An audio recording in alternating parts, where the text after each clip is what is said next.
Hi, I'm Mara Webster within Creative Company, and thank you so much for tuning into one of our talks today. I'm so thrilled today to be talking to the team behind the fantastic HBO Max show, The Other Two. We have co-creators, writers, and executive producers Chris Kelly and Sarah Schneider, as well as costume designer Jill Bream and production designer Maggie Ruder. And Chris and Sarah, I wanted to start by talking a little bit about the character development, because what's so beautiful and why this works so well as a comedy piece is obviously the dramatic elements that you've written in, and the fact that all of these characters are dealing with elements of insecurities and vulnerabilities and not necessarily feeling entirely comfortable in their own skins. And so when you were first starting to shape these characters, how did knowing that you wanted that to be a central part of the ethos really inform the way that you started to write each of these characters so individually and their different journeys of vulnerability that we're continuing to see develop throughout the second season? Chris? Hey, a real question. Okay. Yeah, when we first talked about developing the show, we wanted it to be like fun and zany and fast paced and have like celeb jokes and references and stuff. We really wanted it to feel like grounded and like there were real human beings going through all this stuff. So we really just made sure that even if you took away the fame element, or if their little brother wasn't famous, their mom wasn't famous, they would still be going through versions of the same things. So even though there is a lot of celebrity trappings, each episode is still grounded in like, I'm lonely, or I'm anxious, or am I not doing as well as somebody else, or what do I want to do with my life? So we always talk about each episode as like, what is the drama at the center, regardless of like what part, So yeah. I don't know if I can answer your question. Also, I walked 1 foot to get a burger and I'm out of breath. Oh Lord. Was there anything else that you wanted to add to that, Sarah? No, that was great. That was a great answer. Every part of it was great. Every part of what just happened was perfect. And then Maggie, for you, I wanted to start by asking about what your kind of initial process is when you get the scripts for the season, especially since it sounds like you are able to get access to all of the scripts at once. And this is a show that has so many locations and kind of very intentionally story-wise doesn't revisit a lot of the locations. We see a lot of them singularly. And so how does your process begin when you get all of the scripts and you start looking at the breakdown, because you're thinking so specifically, not just about the visual aesthetic and how that ties into the show, but also about the emotional and character arc that you're representing through these spaces that you're designing as well? Yeah, I think I was super lucky on so many shows. Like, you don't get all the scripts, so getting everything to start with on this one was really nice because it lets you plot out those points. It lets you think about things that'll change. So for us, like the characters who go through such an arc, you can think about the cleanliness of their spaces or the colors or like all that and how it might change across the whole season, instead of thinking about them as like, oh, we have to address like this problem right now, but we can't have a plan for the future yet. So I think we got really lucky, and it helps me as far as thinking about the overall color story of the space, which feels very nebulous to say, but with a show like this, what I tried to do is kind of break down each episode into like, what is the thing at its core? Like, what is the main event of this episode? And thinking about the design for that and making sure that through the season, we don't see the same thing twice, but also like color-wise and intensity, it's building and you get moments where it's really chaotic and really overwhelming, but that's happening at like the right point in the story arcs for the different characters. Yeah. And then Jillian, I was similarly interested in your process in looking at a lot of the costumes for these characters, because there's almost two versions of who all of these characters are. There's the version that they're presenting to the world of themselves. We even have Brooke saying, oh, I'm wearing these manager costumes, and that's an idea of who she wants to be versus maybe what she's wearing when she is just by herself. And so from your perspective in designing the costumes that represent both who they are but also who they're projecting, how do you start doing that breakdown when you look at each episode? Similarly, in a way that like I look where the character starts and then where do they end up, and like there are so many, especially in this show, like zigzags and holes that they have to go to find themselves, that I take it episode by episode. I do talk to Chris and Sarah all the time about the costumes. These are their babies. They sometimes know exactly what they want, sometimes they don't, and it's just like an ongoing conversation Because, for example, like Brooke, we all know at her heart, like she wants to be wearing like old dirty shorts and a ratty t-shirt. So it's always like a fun juxtaposition to be like, okay, she is in her costume, but then when she's home, like that is her true self. So it's just maneuvering the two. And with Brooke, she sort of started out like wearing this manager costume, like you were saying, but then by the end of the season, she actually is this legitimate. She's a legitimate version of what she was pretending to be in the start. Yes. So we talked a lot with Jill, and Jill really worked on legitimizing her through her wardrobe as well, because I think so much of that becomes authentic as she it becomes easier for her. Like she's more comfortable with herself, so therefore her clothes have become a part of her in a more true way. Yeah. And overall, when you look at the visual aesthetic of the show, it's really, really minute in terms of the level of detail that's there. There's a lot of thought that goes into the color palette, the framing of a scene with a camera, the way that we're seeing all of these different spaces. And so for all of you collaboratively, what are those early conversations and questions that you all tend to start asking each other whenever you're looking at each individual episode or the season arc as a whole, and what you want that overall aesthetic to feel like? Because obviously you're all working so collaboratively with each other throughout, as you've mentioned. Well, it's kind of like nice. Thanks for saying that. Yeah, it's like what Maggie was saying, where it's every episode is so different. So we're really focused on not repeating ourselves. So it's not just like this party looks the same as that party. But it's also a really tough needle to thread, because we want everything to be a little heightened and a little jokey and a little funny and have funny details, but still feel like real and grounded and like this is actually happening. So it's that balance between making sure these feel like real people that aren't in a cartoon world, but there's just little things dialed up, you know what I mean? So we're at this Vogue party, we want this to feel rich and expensive, and like Vogue could actually be hosting it. But then it's like the reveal of the newest Hadid daughter and she's standing on a pedestal under a sheet. So it's like trying to find like moments of stupidity that work, but don't undersell the whole, don't ruin the whole thing. You have to really believe that these are rich people at a real event. So we usually talk about that. Yeah, we talk very like Maggie would be like, okay, so I know we have the woman, the actual woman on a pedestal under a sheet. So I was thinking then on the table settings we would have like a Greek whatever figurine to like mimic the woman who's standing under a sheet. We're like, I'm sorry, you have to use your brain to have such stupid conversation. I think there's also a balance of chaos, because sometimes in the writing, like there's a chaotic scene happening and then they might be in a chaotic setting. So then you have to dial back either the wardrobe or the set. So it's not, as Chris was saying, like just so much being thrown at you at the same time where it feels like a cartoon or like a fever dream. Yeah. And to that point, Maggie, for you, in terms of having to create a lot of locations and spaces in terms of an event that Vogue would have actually been hosting, or we have Variety's 30 Under 30, or even just red carpets that you're creating, to Sarah's point, they all feel like very real industry events that would be happening. And so what are the types of spaces that you're looking in terms of other industry events, and how specifically you want to mimic it versus where you're taking a lot of creative freedom to really create the essence of what the show needs from it at the same time? Yeah, I think, this job is really fun as a designer, because most of what you're doing is designing like great trashy pop culture in a way where you can it's my job to dive into like old Vogue event photos from like 15 to 20 years ago and just like find beats that are interesting. So I think it's very research based as far as like finding the interesting like pieces to make sure that you're tying it to reality.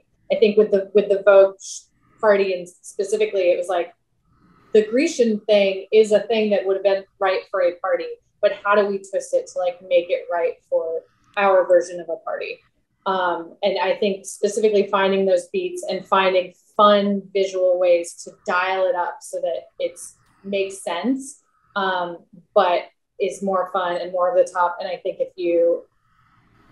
it sounds very weird, but like it makes it like more New York, like a little bit more like entertainment and magical, just to be like, oh, like, is that a thing? Like, would they do that? Like, I don't know, maybe they would.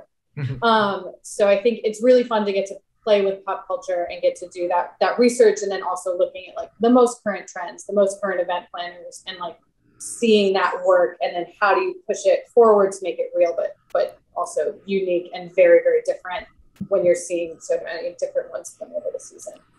Yeah.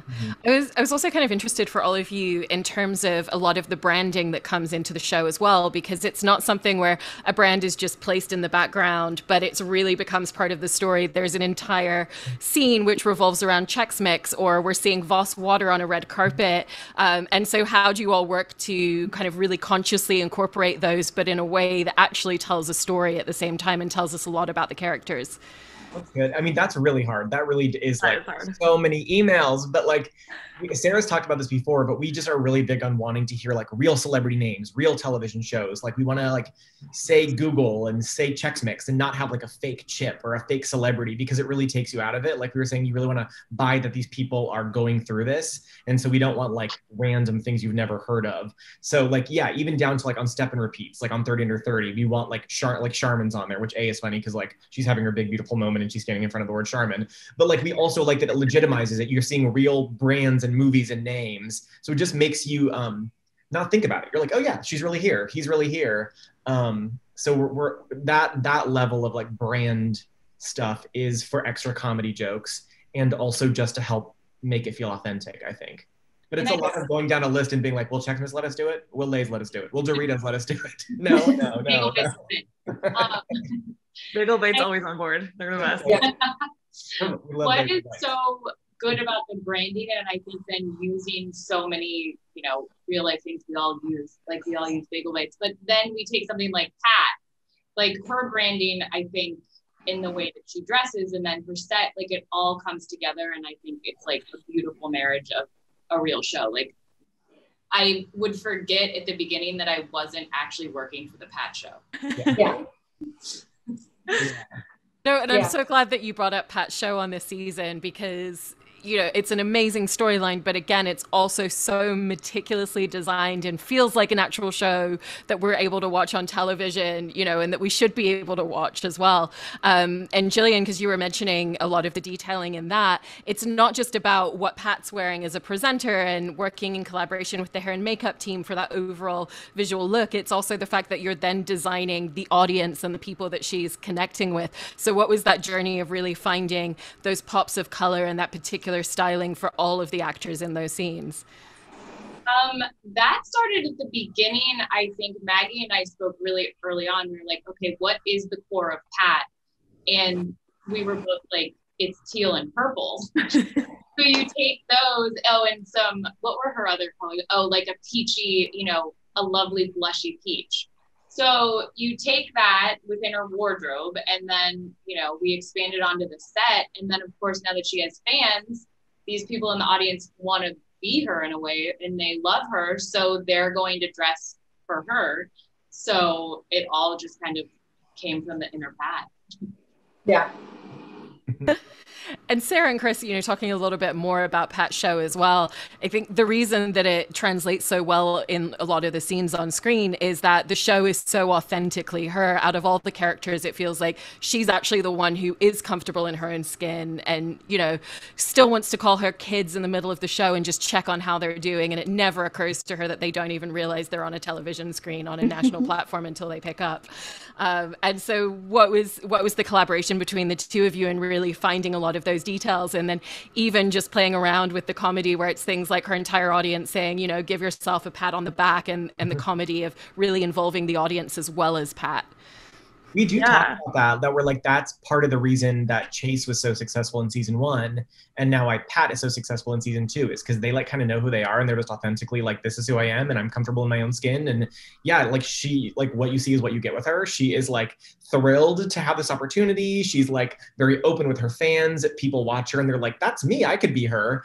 And it's maybe part of the reason Brooke and Carrie haven't been succeeding. Like Carrie doesn't really have a handle on who he is or his sexuality. You still see he's not 100% comfortable in his own skin. Brooke is still trying to figure out her manager costumes, as opposed to like, I'm a manager. Like, so you see that even in this season, as Brooke and Carrie start to like figure out who they are, they become more successful. So we did talk a lot about that Pat is just like, this is who I am. And that's, I think, why people respond to her. Yeah.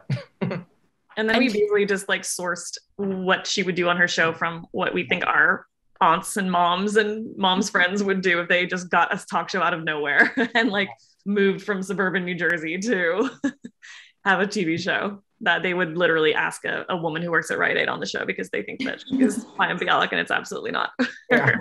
Just a girl that looks like her. Yeah. But I love that description as well of Chase's success coming from him knowing who he is, but then through the last couple of seasons, we've also gotten to see the way in which other people start molding that in him a little bit. And in this season, it actually feels a little bit more like he suddenly is trying to have to re-navigate himself a little bit in a way that he hasn't had to before. Like, do I want to be a college student? Do I want to drop out? Do I want to get baptized? And, you know, all these things that are maybe his choices, but also come from other people's expectations. And especially now that we've learned that he's not actually the greatest singer of all as well. And so how did you really want to shape that arc in thinking about his own journey and figuring himself out a little bit more as he grows up as a character, but also the way that all of the characters around him really influence a lot of details of who he is to a degree now as well? Yeah, totally. I think we liked the idea that at the end of the last season he decided to quit singing and go to college, and once we really started thinking about that, we were like, this is like Ariana Grande just like going to college. That's not going to happen. And so his idea of what he thinks it's going to be, which is he just gets to be a normal kid now and like be done with his famous life and start fresh as just like a nobody, is just not unfortunately going to happen for him. So he's sort of now stuck between two worlds where he can't really do the thing he wanted to do. He can't do the opposite of that because the toothpaste is already out of the tube and you can't put it back in. So what does he do now? And it's sort of up to this like team around him to like figure it out for him. So they're constantly throwing different things he can try to build his empire now. As a singer who can't sing. So one of the things we tried to do throughout the season too, which was sort of tricky, and this is maybe giving it away, was like that idea that it starts like well-meaning. Like he is like, I can't go back and be a regular kid. And so Brooke is almost like, oh, what do? I want to help my brother. Like, let's help him. Let's try to keep his celebrity afloat because this is what he wants, but like it's based on nothing. It's based on nothing. And so it's like she has good intentions in trying to be like, well, he can't sing, so I'm gonna like do tricks and trick the eye and make it seem like he's still singing even though he's not. But throughout the season you realize that he's getting frustrated because people are just kind of making all these decisions for him and he doesn't want to be doing any of the things that people are making him do to try to help him. So it's like a perfect storm of it's not a good situation. And for you, Jillian, how did that inform a lot of the stylings and the looks that you wanted him to have as a character this season with that particular journey in mind? To kind of go off of what Sarah said, like if Ariana Grande went to college, she would still have her entire team around her. They might try to dial it back, but like he still has a stylist that's sending him clothes because he's pictured constantly. So it's like kind of towing the line between like, okay, this is a pop star, but he wants to be a bit more normal and he's not exactly sure what his next move is. So as like, although he is very well dressed, he's not always in performance mode. Yeah, he's always being like things are being put on him. He never chooses a shit for himself. Right. And, in the same way he's not choosing anything in his life. Yeah. Aw. I know. And you were all mentioning, obviously there's a lot of pop culture references in the show, but there's the challenge that you're writing the show several months before audiences are going to see it. And also something where you want to have audiences be able to revisit the show in 5 years, in 10 years, in 15 years. And for all of those jokes and references, whether there are visual elements that we're seeing on an imaginary step and repeat, like you were talking about earlier, whether it's a costume detail or whether it's lines of dialogue referencing something. And so when you're all collectively looking at what a lot of those pop culture references are going to be, do you have kind of any sort of checklist of how you figure out, okay, this is definitely going to work now, but also this is why it's going to work for all of the different types of audiences that are watching the show, and this is why it's an evergreen piece as well. And also within that, it sounds like there have been some moments where you've all started to come up with ideas and then it's actually been a little too similar to things that then start happening in the news as well. Well, first of all, Chex Mix is forever, so that's good. We've always got Chex Mix. Charmin for life. Yeah, Charmin and Chex Mix forever. I don't know. Yeah, you guys have to deal with a lot of that kind of stuff, right? Like especially like with the fashion show. Like there's a fashion show, and it's like what is like new or cool in fashion when we write it versus when it comes out. And... Right. Not to bring the pandemic up, but I will. That was actually, I remember talking to both Chris and Sarah when we came back after the year of being gone. And there was a day or two where I was having like an existential crisis about the wardrobe, because I was like, what made sense in 2019 not now. I'm like, everyone is just wearing sweatpants. But then luckily when I saw all of the clothes, I was like, okay, phew, like I'm back in the world. I feel happy about this. They are in their own world. So it was in a way kind of nice to live like a non-pandemic parallel life again. Truly. Yeah. Where, you know, like I remember I said to you, Sarah, like glitter doesn't make sense to me anymore. But like, of course it does in their world, where everyone now just wants to wear like sweatpants and Carhartt. I know, Jill in a full panic and me being like, this is not a thing. But clearly is. I know so much has and can change. And at some point there is like fashion designed in the show, which I know was also stressful, because that had to feel of the moment, had to feel like having these clothes out in the world was a big thing, and they were relevant and they were popular, and they were designed a full year and a half ago. But we try that even like, I think from like jokes to production design to costume, we talk about even when we're writing the scripts, like we want things to feel topical-ish, or we want to write about things that are in the ether, you know, but we don't want to write anything that like happened on Friday. You know, if something comes out in the news on Friday, we don't put it in a script on Monday, because that will be fleeting. We try to more be like, what's a thing that's kind of in the world in the last year or so? So things like, you know, the celebrity baptism on the roof of the Soho House, like those sort of like celebrity churches are a thing, you know, that are not like it wasn't like just in the news for 1 week. Granted, it was maybe a little more topical 2.5 years ago, but hopefully we aren't so specific that it's like all these shows are like not even on the air anymore by the time we reference them. But yeah, so we just try our best and hope for the best. I don't know. Maggie, this is something that I'm nerdily very curious about for your role on the show now, because we've been talking so much about, you know, when you're shaping events that are inspired by past Vogue events and past other industry events and a lot of the incorporation of branding. Does that make it a totally different beast for you when it comes to thinking about a lot of the elements in terms of clearances and rights usage, and how you're incorporating a lot of those elements into the design of all of these scenes throughout the show from other projects that you've worked on? In some ways, yes. In some ways, no. I think we've gotten very lucky, because I feel like for the most part, many of the brands that we talk to, with a few exceptions, will kind of just say yes.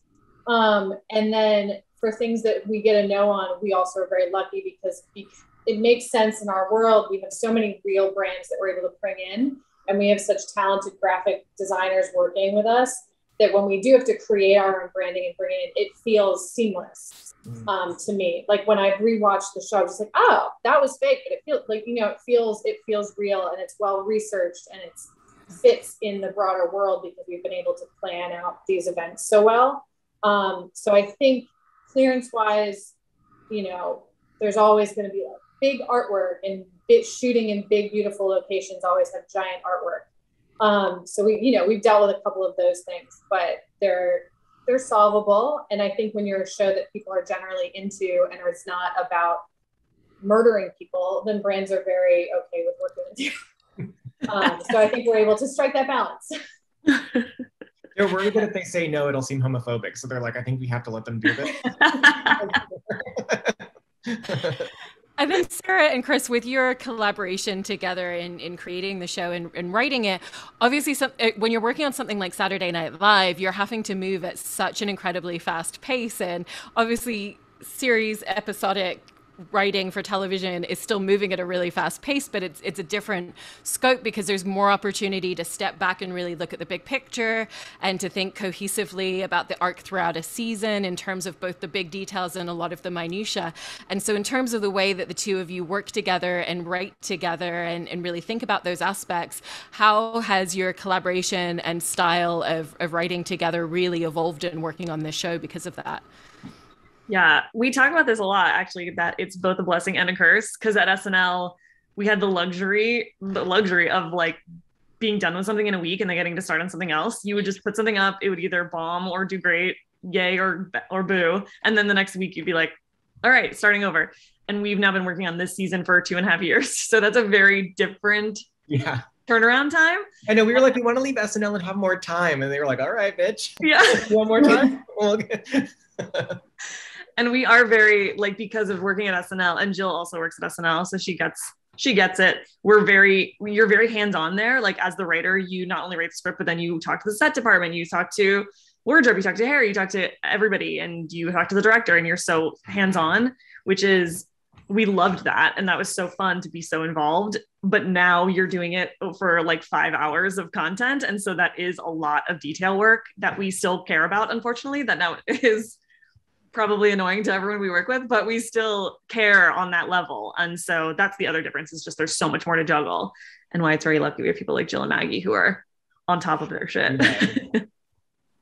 And you both have talked a little bit as well about the places in which the show allows itself to go into the bigger spaces. Like, okay, well, we're going to have the new Hadid, but she's going to be standing on a table underneath a sheet. And a lot of the reasons why the comedy lands again is just because you go for those bigger moments, but then you always ground it back to the emotion of a character and kind of like their wants and needs. And we really understand it on a granular level. And when you're writing the scripts, how do you kind of figure out what that line is and what that balance needs to be, and how big a choice you can make in a certain space before you need to kind of pull it back and think about those more granular emotional moments and beats as well?